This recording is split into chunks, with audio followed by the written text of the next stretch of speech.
Today I will explain how to solve higher order linear differential equation with constant coefficients. That is, আমরা আজকে solve করব higher order linear differential equation with constant coefficient. Sir আসসালামু আলাইকুম।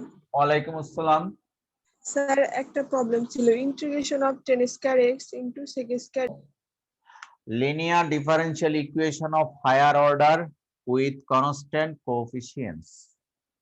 প্রথমে এই higher order linear differential equation with constant coefficients কাকে বলে বা পরিচয় কি সেটা আমরা শিখব, দেখব। তারপরে এই হায়ার অর্ডার লিনিয়ার ডিফারেনশিয়াল ইকুয়েশনের সলিউশন প্রসেসটা শিখব। প্রথমে তাকে চিনবো, তারপরে সলভ করার সিস্টেমটা জানবো। আমরা কিন্তু সবসময় এইভাবেই পড়ে আসছি, প্রথমে ওই সংজ্ঞাটা চিনবো, তারপরে আমরা সলভ করা শিখবো। আচ্ছা, আমি কয়েকটা এক্সাম্পল দিচ্ছি, তারপরে আবার নতুন করে শেখাবো। Suppose d square y by dx square minus 3 dy by dx plus 2y is equals to sin square x. এই ডিফারেনশিয়াল ইকুয়েশনটা অর্ডার কত কে বলতে পারবো? অর্ডার 2। অর্ডার হলো 2। ডিগ্রি কত? 1 তার মানে আমরা অর্ডার এবং ডিগ্রি শিখেছি। এখন দেখো, এখানে বলা হয়েছে হায়ার অর্ডার। হায়ার অর্ডার বলতে মোর দেন 1, সেকেন্ড অর্ডার হতে পারে, থার্ড অর্ডার হতে পারে, ফোর্থ অর্ডার হতে পারে। তাহলে এই হায়ার অর্ডার ডিফারেনশিয়াল ইকুয়েশন এটা বলা যায় কি? এটা অবশ্যই হায়ার অর্ডার, আর এর অর্ডার হলো 2। এবার এই ডিফারেনশিয়াল ইকুয়েশনটার ডিফারেনশিয়াল পোরশন হলো লেফট হ্যান্ড সাইডে। খেয়াল করিও, ডিফারেনশিয়াল পোরশনস গুলি হলো লেফট হ্যান্ড সাইডে, আর রাইট হ্যান্ড সাইডে হলো function of x. Left hand সাইডে ডিফারেনশিয়াল পোরশনস গুলি অবস্থিত, এবং তাদের এখানে হলো সেকেন্ড ডিফারেন্সিয়েশন করা হয়েছে, এখানে ফার্স্ট টাইম ডিফারেন্সিয়েশন করা হয়েছে, এখানে zero time, that is no differentiation. So তাদের কোএফিসিয়েন্টস গুলি কি কনস্ট্যান্ট কিনা একটু টেস্ট করে নিই। উইথ কনস্ট্যান্ট কোএফিসিয়েন্টস সেকেন্ড অর্ডার ডিফারেন্সিয়েশনের সাথে একটা টার্ম আছে 1, সেটা লেখা লাগে না, আর তার সাথে আছে -3। এই যে 1 -3, দিজ আর কনস্ট্যান্টস, এই জন্য এটাকে বলা হচ্ছে কনস্ট্যান্ট কোএফিসিয়েন্টস। আর এটাকে লিনিয়ার বলা হচ্ছে, অর্থাৎ এইভাবে ফার্স্ট সেকেন্ড অর্ডার হতে পারে, থার্ড অর্ডার হতে পারে, ফোর্থ অর্ডার হতে পারে, এবং টার্মস গুলি গ্রাজুয়ালি কমে যাচ্ছে। এখানে higher order term, second order, third order, but প্রত্যেকটা ডিগ্রি কিন্তু 1 আসবে। অর্থাৎ এই প্যাটার্নের ইকুয়েশনস গুলিকে বলা হয় higher order linear differential equation with constant coefficients. আমি আরেকটা এক্সাম্পল দিই আরো ক্লিয়ার করার জন্য। Example 2, suppose d cube y by dx cube plus 8y is equals to e to the power x. এটাও কিন্তু হায়ার অর্ডার, তবে তাকে বলা হয় থার্ড অর্ডার লিনিয়ার। কে? Third order linear. Order identify করা হয় লিডিং টার্ম থেকে।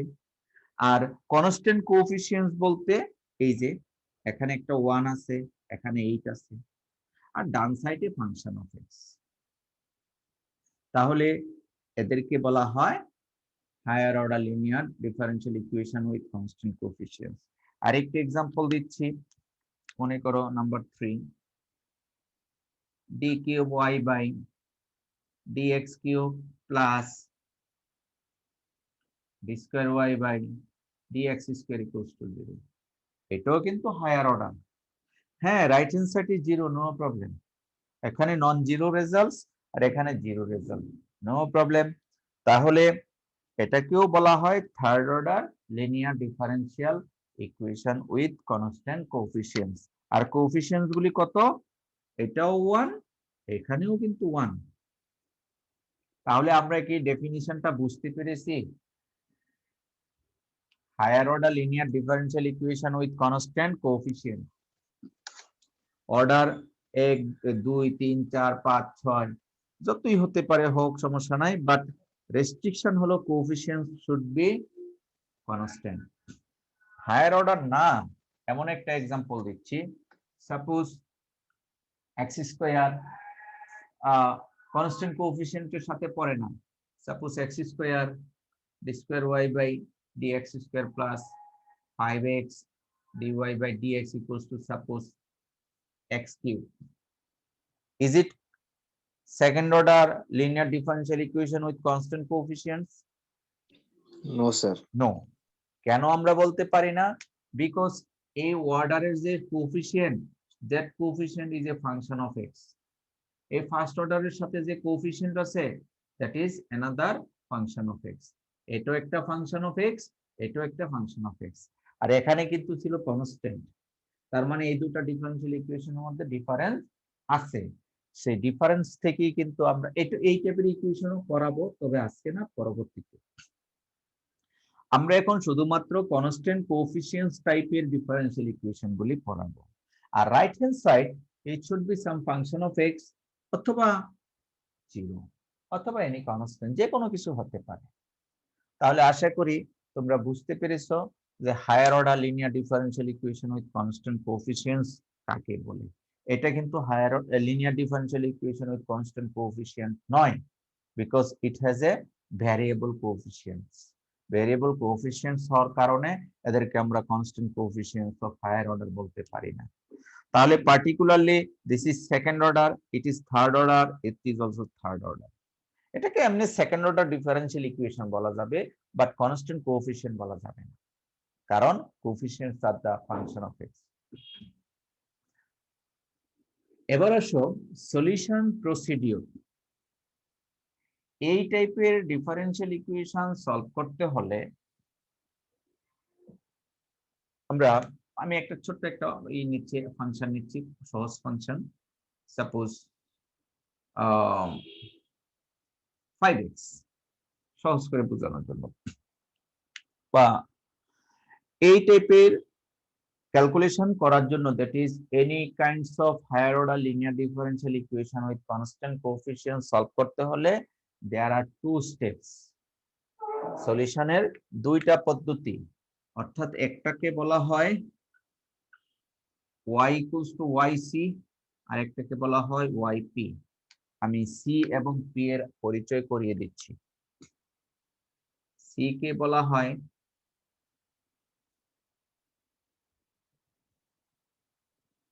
কমপ্লিমেন্টারি সলিউশন, আর এই p কে বলা হয় পার্টিকুলার সলিউশন।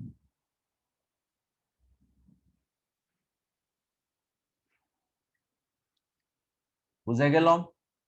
আসলে এই কমপ্লিমেন্টারি সলিউশন কোথা থেকে আসে? ডিফারেন্সিয়াল ইকুয়েশনের দুইটা টার্ম, অর্থাৎ দুইটা পার্ট। একটা পার্টকে বলা হয় কমপ্লিমেন্টারি পার্ট, অর্থাৎ এই ডিফারেন্সিয়াল ইকুয়েশনের এই পোরশনটাকে বলা হয় কমপ্লিমেন্টারি ফাংশন।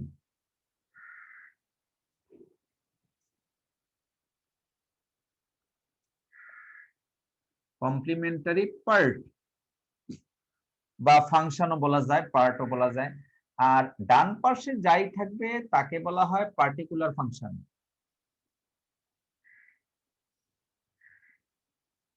পার্টিকুলার ফাংশন অথবা পার্টিকুলার পার্ট। তাহলে আমরা বুঝতে পেরেছি যে any kind of higher order linear differential equation has two parts. One is complementary part, অর্থাৎ যেই পার্টে ডিফারেন্সিয়াল টার্মস থাকে, and another one is particular function or particular part. আর এই কমপ্লিমেন্টারি পার্ট থেকেই আসে কমপ্লিমেন্টারি সলিউশন। কথা কি বোঝা গেছে?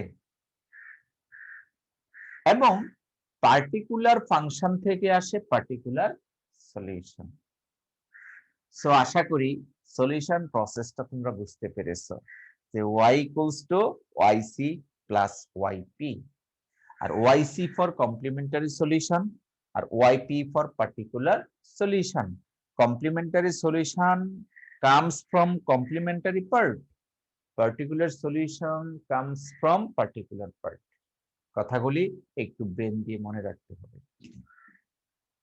আজকে আমি কমপ্লিমেন্টারি পার্ট থেকে কিভাবে কমপ্লিমেন্টারি সলিউশন বের করতে হয় তা শেখাবো।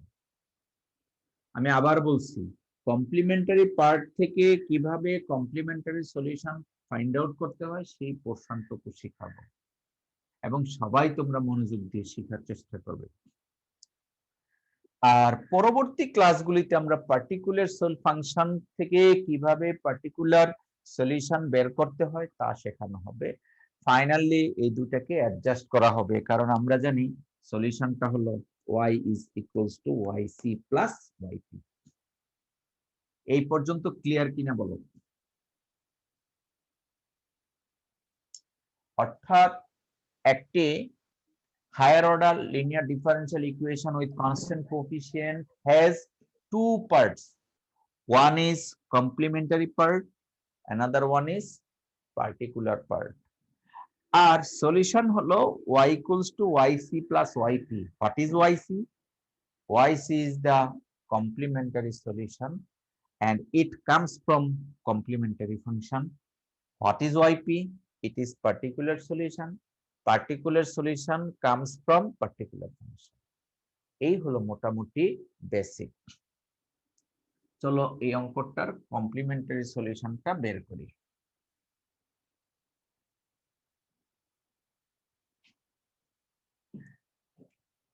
আমি অঙ্কের মাধ্যমে থিওরিটা জেনারেট করব, তাহলে তোমরা সহজে বুঝতে পারবে।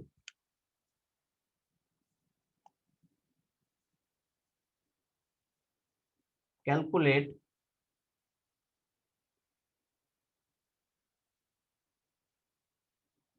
complementary solution of y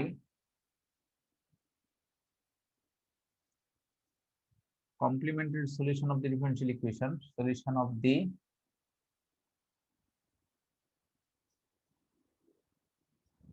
equation complementary solution yc of the following differential equation. Differential equation টা কি ছিল?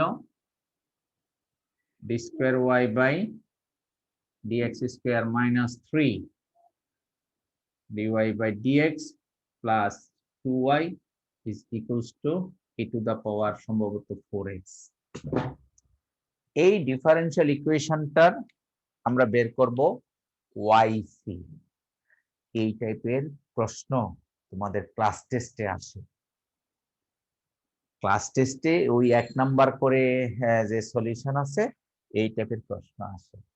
তুমি যখন টেকনিকটা জেনে যাবে, খাতা কলম ছাড়াই কিন্তু চটপট তুমি yc লিখে ফেলতে পারবে। খুবই মজার অঙ্ক। তবে আমি এখন জটপট করছি না, বেসিক জেনারেট করার জন্য এই অঙ্কটাকে একেবারে ইন ডিটেইলস ক্যালকুলেট করতেছি। Solution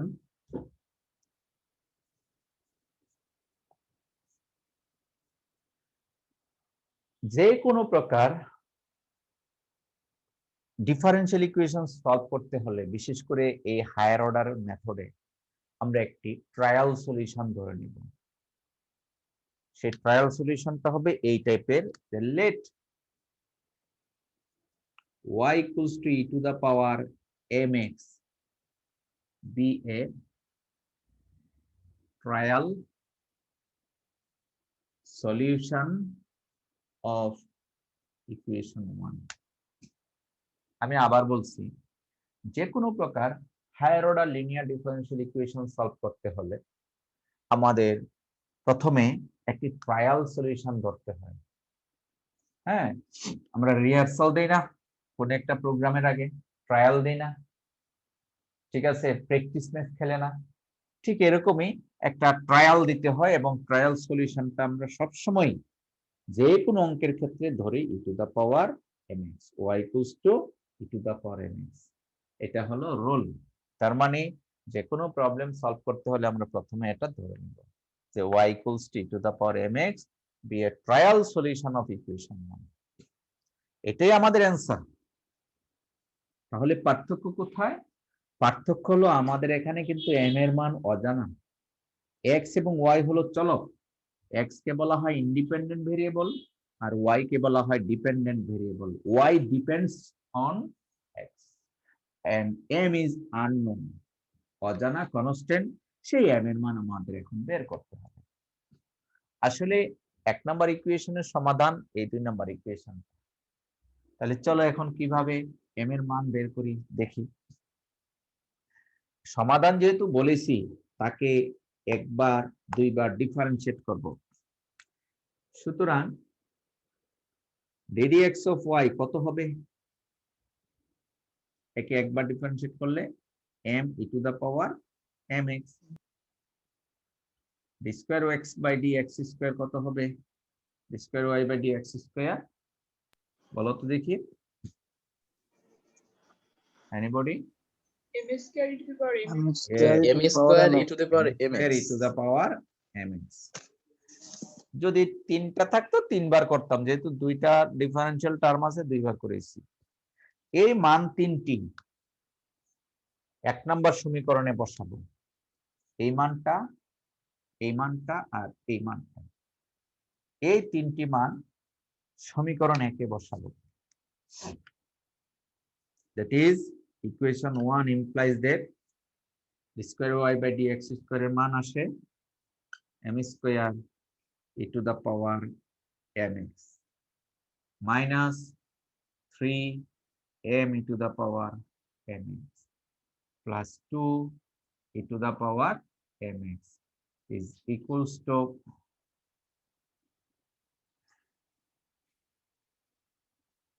e to the power 4x।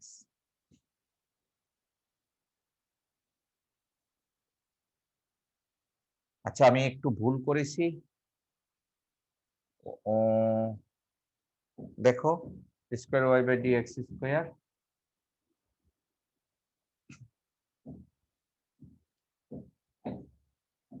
না, এর মানটা বসিয়েছি dy বাই dx এটা, then 3 into m e to the power mx, তারপরে হলো 2 into e to the power mx is equals to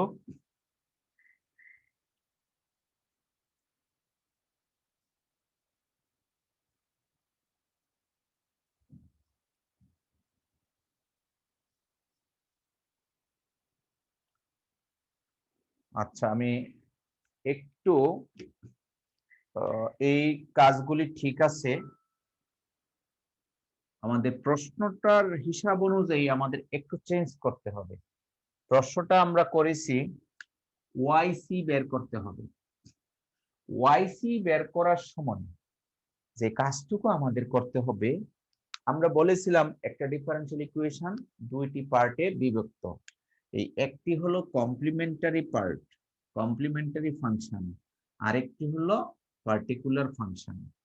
এখন আমাদের যেহেতু আমরা প্রথমে কমপ্লিমেন্টারি সলিউশন বের করতে চাচ্ছি, তাই প্রথমে পার্টিকুলার ফাংশনটুকু বাদ দিয়ে কমপ্লিমেন্টারি পোরশনের মধ্যে, আমি আবার বলছি, কমপ্লিমেন্টারি পোরশনের মধ্যে আমরা এই মানগুলি বসাবো।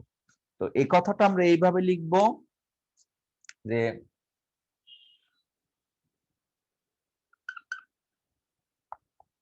putting the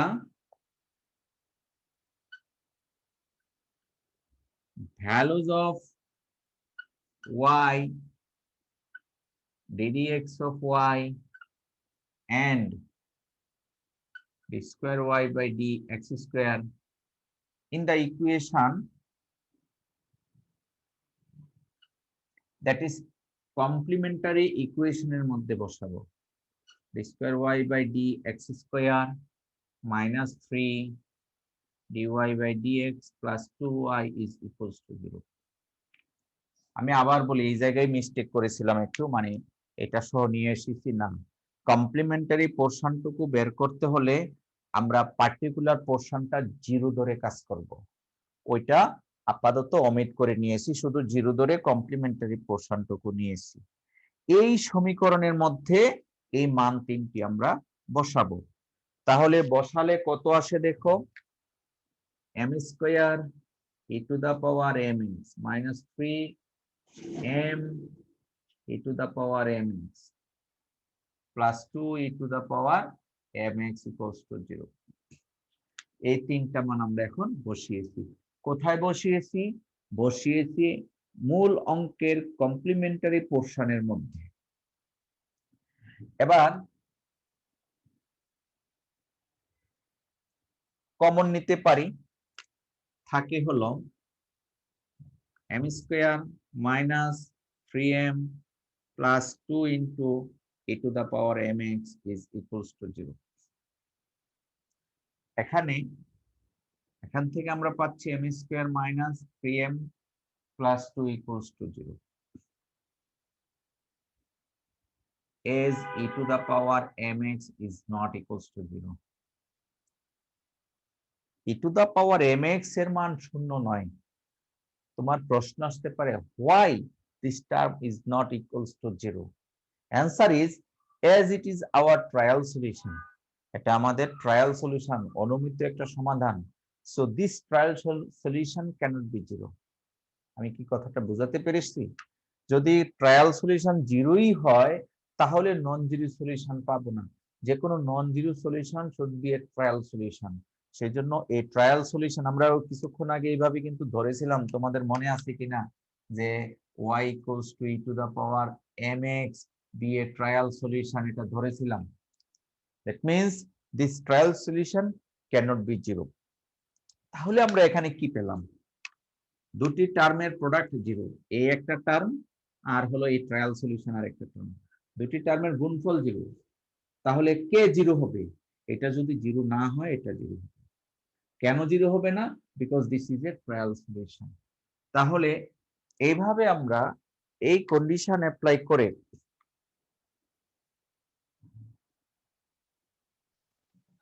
জিরোর ব্যাপারটা আরেকবার যদি একটু রিপিট করতেন। হ্যাঁ, আমি আবার বলছি কি করেছিলাম।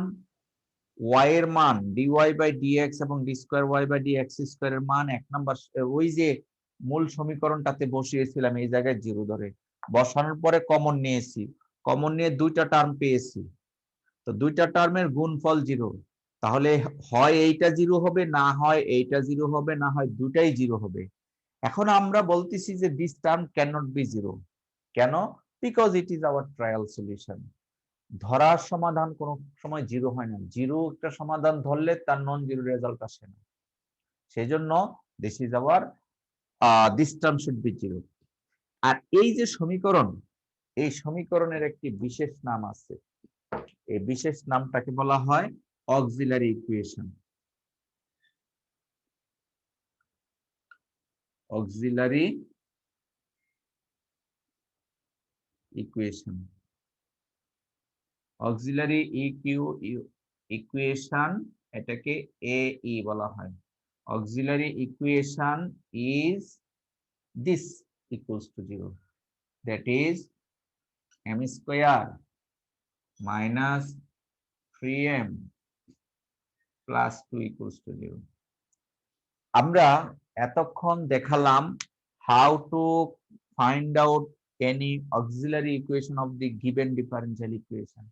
একটি given differential equation থেকে auxiliary equation কিভাবে বের করে।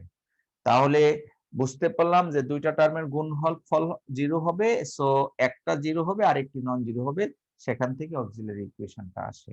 তবে আমরা কিন্তু সংক্ষিপ্ত ভাবেও অক্সিলারি ইকুয়েশনটা নিয়ে আসতে পারি। কিভাবে দেখো, সেকেন্ড অর্ডার টার্ম থেকে আসবে m স্কয়ার। দেখো এই সেকেন্ড অর্ডার টার্মটা থেকে আমরা পাবো m স্কয়ার টার্ম, যেহেতু দুইবার ডিফারেন্সিয়েট করা হয়েছিল। আর ফার্স্ট অর্ডার টার্ম থেকে পাবো m, একবার ডিফারেন্সিয়েট করা হয়েছে। এর আগে কোনো কনস্ট্যান্ট ছিল না, তাই 1। তার আগে একটি কনস্ট্যান্ট আছে -3, তাই -3। আর এখানে যেহেতু ডিফারেন্সিয়েশন নাই, তো এম নাই, শুধুমাত্র 2 আছে, 2 বসবে। অর্থাৎ এই ডিফারেন্সিয়াল ইকুয়েশন থেকে দেখে দেখেও আমরা বসাতে পারবো। পরবর্তীতে দেখে দেখেই বসাবো, প্রথমবার শুধুমাত্র থিওরি জেনারেট করেছি। এই অঙ্কটা তো করাচ্ছি, দিস ইজ এ থিওরি, এটা অত বড় করে করা লাগবে না, জাস্ট তোমরা বোঝার জন্য আমি দেখাচ্ছি। আচ্ছা, এম এর মান কত? এম এর মান 1 আর 2 হবে। m equals to 1 আর 2 2, ভেরি গুড।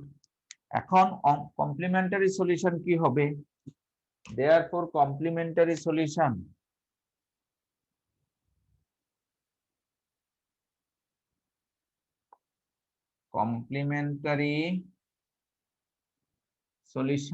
YC, আমরা কিন্তু ট্রায়াল যে সলিউশনটা ধরেছিলাম এটাই আমাদের কমপ্লিমেন্টারি সলিউশন। তবে এম এর মান অজানা ছিল, এম এর মান এখন আমরা বের করেছি 1 এবং 2। কয়টা মান বের হয়েছে? দুটি, তাই দুইবার লিখবো। একবার লিখবো e to the power 1 into x, আর একবার লিখবো e to the power 2 into x। যেহেতু দুইবার লিখবো তাই দুইবারই দুটি কনস্ট্যান্ট ইউজ করব, দ্যাট ইজ এইভাবে c1 e to the power 1 into x plus c2 e to the power 2 into x। এই হলো আমাদের অঙ্কটার কমপ্লিমেন্টারি সলিউশন। স্যার এই লাইনটা একটু আরেকবার বুঝাই দিবেন? শেষ লাইনটা? জি স্যার। শেষ লাইনটা আসছে ওই যে শুরুতে আমরা y equals to e to the power mx ধরেছিলাম না? জি স্যার। ওই m এর মান কয়টা পেয়েছি? দুইটা। এই দুইটা মান দুইবার বসিয়েছি। একবার বসানোর সময় c1 দিয়েছি, আর একবার বসানোর সময় c2 দিয়েছি, মাঝে প্লাস চিহ্ন। যদি m এর মান 3টা হতো তাহলে c3 দিতাম। আবার তুমি ইচ্ছা করলে প্রথমে 2 বসাতে পারতে, পরে 1 বসাতে পারতে, আগে পরে বসালে কোনো সমস্যা নাই। কিন্তু স্যার যদি ওই m এর মান যে কোনো একটা মাইনাস হইতো? হ্যাঁ, তাহলে? আগে পরে বসাও, নো প্রবলেম। মাইনাস হলে মাইনাসটা আগে বসাতে পারো, প্লাসটা আগে বসাতে পারো, কোনো সমস্যা নেই। জি তাহলে স্যার, এই ছিল, বুঝতে পারছি। হ্যাঁ এই ছিল আমাদের প্রবলেম। আমি এখন এই অঙ্কটাই আরেকবার করব সংক্ষিপ্ত নিয়মে, পুরো মানে পুরো ডিটেলস না করে সংক্ষিপ্ত ভাবে করব, কারণ তোমরা প্রথমে ইন ডিটেলস শিখবে, তারপরে আস্তে আস্তে শর্ট করার চেষ্টা করবে।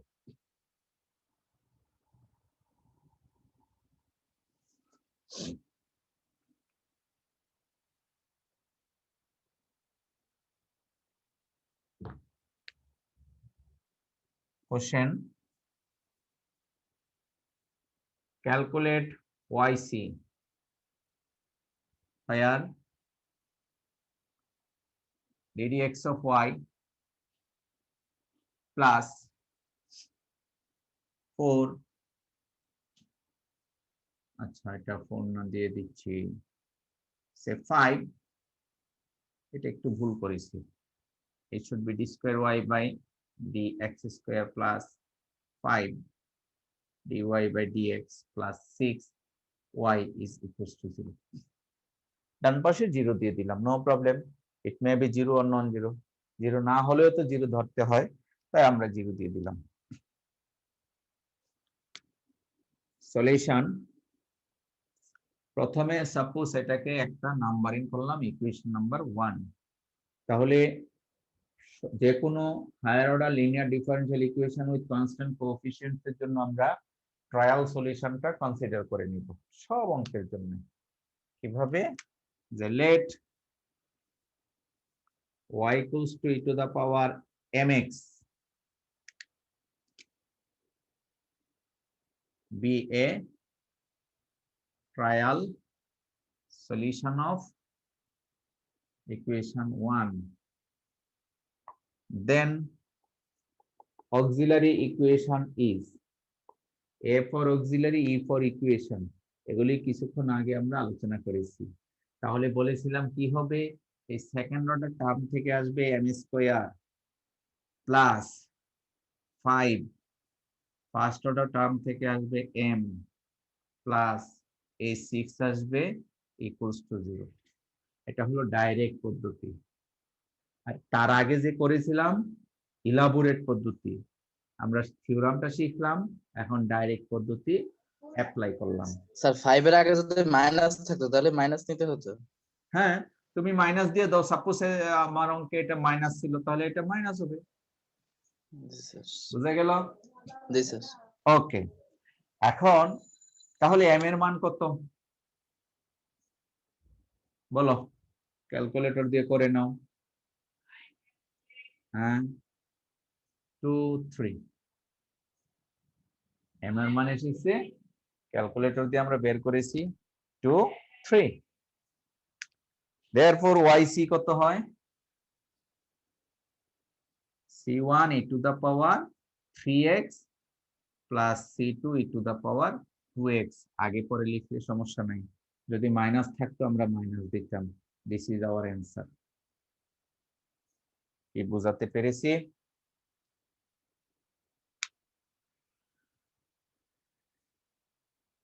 Any question? এই পর্যন্ত অঙ্কটাতে আর কোনো প্রশ্ন আছে কিনা বলো? না স্যার, বুঝতে পারছি। জি, আচ্ছা। তোমাদের এই টাইপের পরীক্ষায় থাকে যে একটা ডিফারেনশিয়াল ইকুয়েশন দেওয়া থাকবে, তার অক্সিলারি ইকুয়েশনটা কত। দেখো, ফ্যাক্টরগুলি বুঝে নিতে হবে। অক্সিলারি ইকুয়েশন চাইলে তুমি শুধু এটা লিখবা, অক্সিলারি ইকুয়েশন যদি চায় তাহলে এটা লিখতে হবে। অক্সিলারি ইকুয়েশন চাইলে এটা লেখা যাবে না, কারণ এটা অক্সিলারি ইকুয়েশন নয়, দিস ইজ কমপ্লিমেন্টারি সলিউশন। আর যদি বলা হয় ওয়াইসি কত, তাহলে এটা লিখতে হবে। আমরা যেহেতু এমসিকিউ টাইপের পরীক্ষা নেই, তাহলে বুঝতে হবে কি চাওয়া হয়েছে।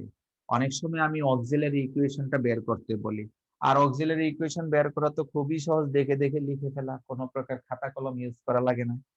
তারপরে এম এর মান বের করা, এম এর মান ক্যালকুলেটর দিয়ে বের করবে, তারপরে ওয়াইসি বের করবে। আশা করি তোমরা এই ওয়াইসি কিভাবে বের করলাম তা বুঝতে পেরেছো। আমি এখানে এই অঙ্কটাকেই একটু রিঅ্যারেঞ্জ করে একটু নতুন অঙ্ক করে দিচ্ছি। দেখো, মনে করো এটা আমি দিলাম -4 আর এটা দিলাম 4। অঙ্কটা নতুন হয়ে গেল না? জি স্যার। এই অঙ্কটা আবার করি, সবই ঠিক থাকবে। এটা তো সবার জন্যই same. let y equals to e to the power mx be a trial solution of equation 1, then auxiliary equation is what? তখন হবে m square minus 4m plus 4 equals to 0। কি বুঝতে পেরেছো? জি স্যার। এবার m এর মান কত বের করো। 2 আর 1 হয়েছে। আর 2 দুইটাই 2 হবে। দুইটাই 2। এখান থেকে আমরা পেলাম 2 2। এখানে মনে রাখার একটা বিষয় আছে, বিষয় হলো this is a quadratic equation. এটা একটি দ্বিঘাত সমীকরণ। এই দ্বিঘাত সমীকরণে m এর মান দুইটি থাকবে, মনে রাখতে হবে। এখানে ক্যালকুলেটরে তুমি কখনো দুইটা মান পাবে না। ক্যালকুলেটরে কয়টা মান পাবে জানো? একটা। এক। ক্যালকুলেটর চাপ দিয়ে দেখো, তুমি একটা মান পাবে, কিন্তু তোমার মান আছে এখানে দুইটা, কারণ এটা একটি দ্বিঘাত সমীকরণ। বুঝাতে পেরেছি? উদাহরণ দিচ্ছি আরেকটি সাইড নোটে। মনে করো m কিউব সমান 0, তাহলে m এর মান কত বলো তো দেখি?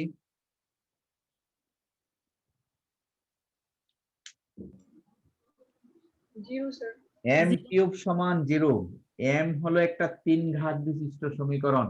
এই সমীকরণটা m এর মান হবে 0 0 0, 3টা 0 হবে। কিন্তু বাস্তবে আমরা একটা 0 নিয়ে কাজ করে অভ্যস্ত না, 3টা মান হবে 0 0 0। কেন? Because it is a cubic equation. এটা একটি 3 ঘাত বিশিষ্ট সমীকরণ, তাই তার 3টি মান থাকবে। আশা করি বুঝতে পেরেছো। আচ্ছা, ভেরি গুড। আমরা পেলাম কি m এর দুটি মান, তাহলে yc কত হবে? therefore complementary solution of y c1 e to the power 2x plus c2 e to the power 2y6 এমনটা হবে না, এইভাবে লেখা যাবে না। সরি, একটু ফোন রিসিভ করি। আসসালামু আলাইকুম। এই যে m এর দুটি মান হলে আমরা কিছুক্ষণ আগে লিখেছিলাম না, এইভাবে লেখা যাবে না। কেন লেখা যাবে না? Because two roots are equal. একই রকমের দুইটা মান হলে এইভাবে লেখা যায় না। কিভাবে লিখতে হবে সেই সিস্টেমটা হলো এই। আমি মুছে দিচ্ছি, মুছে লিখতেছি, তুমি লিখবে c1 plus c2 into x into whole e to the power 2y6। এই সিস্টেমে তোমাকে লিখতে হবে। কখন? যখন একই রকমের রুটস পাওয়া যায়। মনে থাকবে? কিছুক্ষণ আগে একটা এক্সাম্পল দিয়েছিলাম না, যে মনে করো m কিউব সমান 0 আর m এর মান পেয়েছো 0 0 0, তাহলে yc কি হবে? c1 plus c2x plus c3 x square into e to the power 0 into x। তিনটা মান হলে এভাবে আরেকটি কনস্ট্যান্টের সাথে x স্কয়ার টার্ম আসবে, পরে e to the power 0 into x। অনুরূপভাবে চারটা হলে আরো বাড়বে, দুইটা হলে এই কেসটা কখন হয়? যদি রুটস আর ইকুয়াল রুট, এই শর্তটা স্যাটিসফাই করে। মনে রাখতে পারবো? জি স্যার। জি। আরেকটি এক্সাম্পল দিচ্ছি। এই অঙ্কটা কিন্তু এটার এখানেই শেষ। যেহেতু ওয়াইসি বের করতে বলছে, আমরা ওয়াইসি বের করেছি। মনে করো তুমি ক্যালকুলেশন করে এম এর মান পেয়েছো -1 -1 -1, তিনটি -1 পেয়েছো। এই ক্ষেত্রে ওয়াইসি হবে c1 plus c2x plus c3x square into e to the power -x। যেহেতু একই রকম তিনটি মান, তাই আমরা এই ফর্মুলাটা মেনটেন করব। Finally e to the power -1 into x that is e to the power -x। আমরা কি বুঝতে পেরেছি? আচ্ছা, আবার মনে করো, জাস্ট ফর এক্সাম্পল,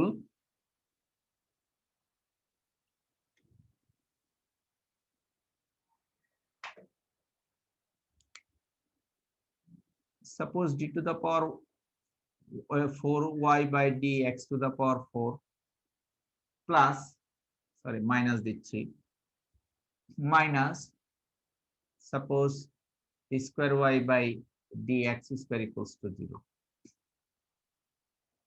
তার yc আমরা বের করব।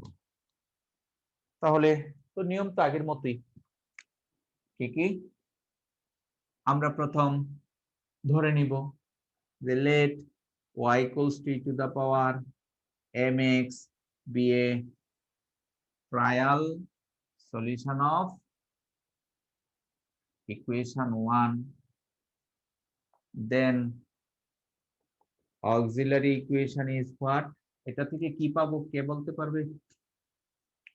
Sir m to the power 4 minus good. m square।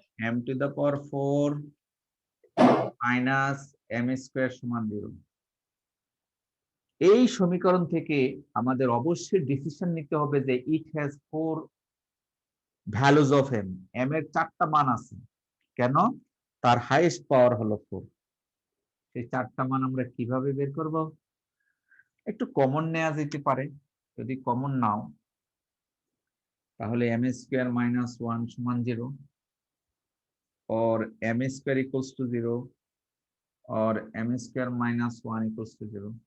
এখান থেকে কিন্তু m এর দুটি মান আসবে, কিছুক্ষণ আগেও বলেছি m স্কয়ার সমান 0, সুতরাং m সমান 0 0, আর m স্কয়ার সমান 1। এখান থেকে m এর মান কয়টা পাবো? দুইটি। m সমান হবে +-1।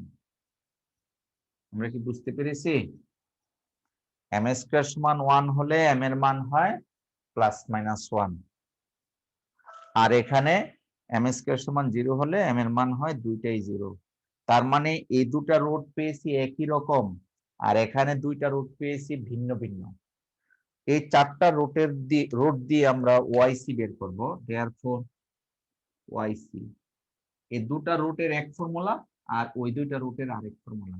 এই দুটা রুটের জন্য হবে c1 plus c2x into e to the power 0 into x, আর এই দুটা ডিফারেন্ট, তাহলে হবে c3 e to the power minus x plus c4 e to the power x।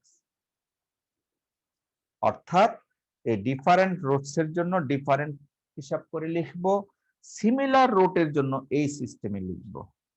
পরবর্তীতে e to the power 0 into x সমান e to the 1, e to the power 0 into x মানে 1 আসে। সুতরাং আমরা কি পেলাম? c1 plus c2x plus c3 e to the power minus x plus c4 e to the power x। এই হলো আমাদের অঙ্কটার অ্যান্সার। বোঝা যাচ্ছে?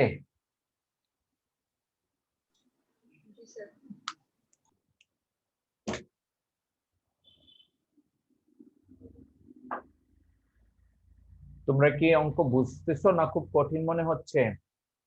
বোঝা যাচ্ছে স্যার। বোঝা যায় না? আচ্ছা, ভেরি গুড। তো এই হলো সলিউশন এর দ্বিতীয় process, that is complementary solution বের করার একই রুটস হলে সলিউশন কিভাবে করতে হয় তা আমরা শিখলাম। এখন আমি তোমাদের কলেজের একটা এক্সপিরিয়েন্স আছে, সেই এক্সপিরিয়েন্সটা একটু রিকল করি। মনে করো এক্স দিয়ে শুরু করি, তাহলে পরিচিত মনে হবে। X square plus 9 equals to 0। এখান থেকে এক্স এর মান কয়টা পাবো? একটা না দুইটা? স্যার দুইটা পাবো। কি কি হবে বলো? প্লাস মাইনাস 3 হবে। Plus minus 3। আর কেহ? আর কে বলবে? ও ক্যালকুলেটর দিয়ে করে দেখো তো কত হয়। স্যার আই হবে না? হ্যাঁ, জোরে বলো। স্যার আই হবে স্যার। আই হবে? তুমি যদি ক্যালকুলেটর করো এক্স এর মান কত আসে বলো না? স্যার শুধু -3 আসে। -3। ক্যালকুলেটর দিয়ে করলে -3। আসলে তোমরা প্র্যাকটিক্যালি তোমাদের কাছে নিশ্চয়ই এরকম ক্যালকুলেটর আছে না? জি স্যার। আমি এই ক্যালকুলেটর দিয়ে করি। প্রথমে আমরা যাব মোড ফাংশনে, ই কিউ এন আছে 5 নম্বরে, দিলাম 5 নম্বরে, আর এই সমীকরণটার সাথে মিল আছে 3 নম্বর সমীকরণ, তাই আমরা 3-এ ক্লিক করব। এই 3 নম্বর বাটনে দিলাম 3 নম্বরে এ বি সি। এক্স স্কোয়ারের সহগ হলো 1 আর এক্স এর সহগ 9, অতএব এক্স এর সহগ আমরা ক্লিক করব 0। আর কনস্ট্যান্ট হলো +9, 0 এর পরে কনস্ট্যান্ট 9 ক্লিক করলাম। কত আসে? x1 3i, আবার ক্লিক করলে x2 -3i। তার মানে x এর দুইটি মান, একটি 3i আর একটি -3i। এটা দেখালাম তোমাদেরকে, রিকল করেছি যে ক্যালকুলেটরে যে মান বের করে সেই মানটা আসে এই। আশা করি তোমরা এক্স এর মান কিভাবে বের করেছি ক্যালকুলেটরে তা তোমরা বুঝতে পেরেছো, তাই না? হাতে করলে কিভাবে হয় স্যার? ইয়েস, ভালো একটা স্যার প্রশ্ন। i ইকুয়াল -1 না? জি, i ইকুয়ালস টু -1 না, i equals to square root of -1। এটা হলো জটিল সংখ্যার প্রতীক i।